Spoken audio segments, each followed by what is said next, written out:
इस वीडियो में हम हिंदी साहित्य से संबंधित कुछ क्वेश्चन आंसर करेंगे, जिसमें पहला क्वेश्चन है, किस नाटककार ने अपने नाटकों के लिए रंगमंच को अनिवार्य नहीं माना है? जयशंकर प्रसाद। दूसरा क्वेश्चन है, किस पुस्तक का 15 भारतीय भाषाओं और 40 विदेशी भाषाओं में अनुवाद किया जा चुका है? पंचतंत्र में 15 भारतीय भाषाओं और 40 विदेशी भाषाओं का अनुवाद किया जा चुका है। क्वेश्चन नंबर 3 है, किस भाषा को द्रविड़ परिवार की सभी भाषाओं की जननी कहा जाता है? तो तमिल भाषा को द्रविड़ परिवार की सभी भाषाओं की जननी कहा जाता है।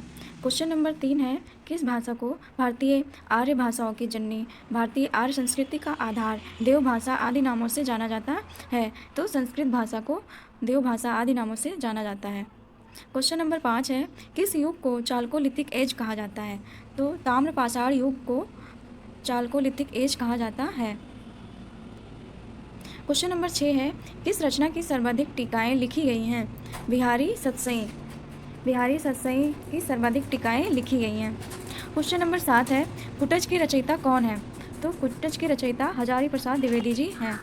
क्वेश्चन नंबर 8 है, केरल राज्य की राजकीय भाषा क्या है? तो मलयालम है राजकीय भाषा केरल राज्य की। क्वेश्चन नंबर 9 है, कौन सी भाषा ऑस्ट्रिक समूह से संबंधित है? तो खासी भाषा जो है वो ऑस्ट्रिक समूह से संबंधित है। क्वेश्चन नंबर 10 है, खड़ी बोली के सर्वप्रथम लोकप्रिय कवि कौन माने जाते हैं?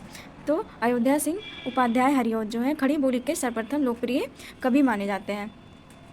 क्वेश्चन नंबर 11 है, खड़ी बोली का अरबी फारसी में रूप क्या है? तो उर्दू भाषा है खड़ी बोली का अरबी फारसी में रूप।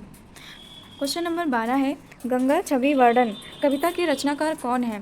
भारतेंदु हरिश्चंद्र जी गंगा छवि वर्णन कविता के रचनाकार हैं। क्वेश्चन नंबर 13 है, गागर में सागर भरने का कार्य किस कवि ने किया है? तो बिहारी जी ने किया है गागर में सागर भरने का कार्य।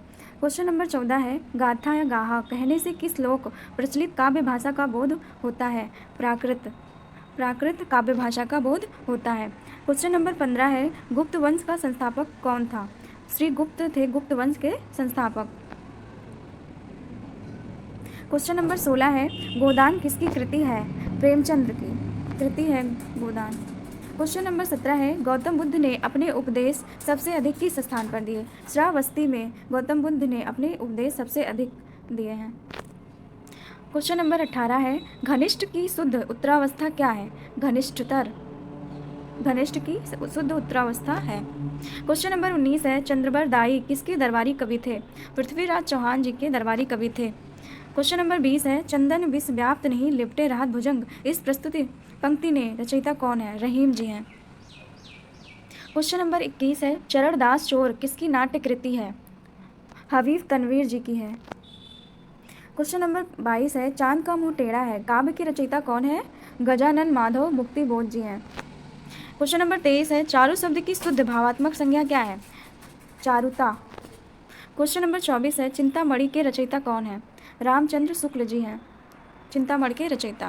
क्वेश्चन नंबर 25 है, चीनी यात्री ह्वेनसांग सर्वप्रथम किस भारतीय राज्य पहुंचा? कपिशा राज्य में सबसे पहले पहुंचा था। क्वेश्चन नंबर 26 है, चीनी तिब्बती भाषा समूह की भाषाओं के बोलने वालों को कहा जाता है? निषाद कहा जाता है। क्वेश्चन नंबर 27 है, छायावाद के प्रवर्तक का नाम क्या है? जयशंकर प्रसाद छायावाद के प्रवर्तक हैं। क्वेश्चन नंबर 28 है, जन्मेजय का नाग यज्ञ किसकी कृति है? जयशंकर प्रसाद जी की है ये भी। क्वेश्चन नंबर 29 है, देवनागरी लिपि को राष्ट्रलिपि के रूप में कब स्वीकार किया गया था? 14 सितंबर को। जाकी रही भावना जैसी प्रभु मूरत देखी तिन तैसी इस पंक्तियों के रचयिता कौन है? तुलसीदास जी हैं।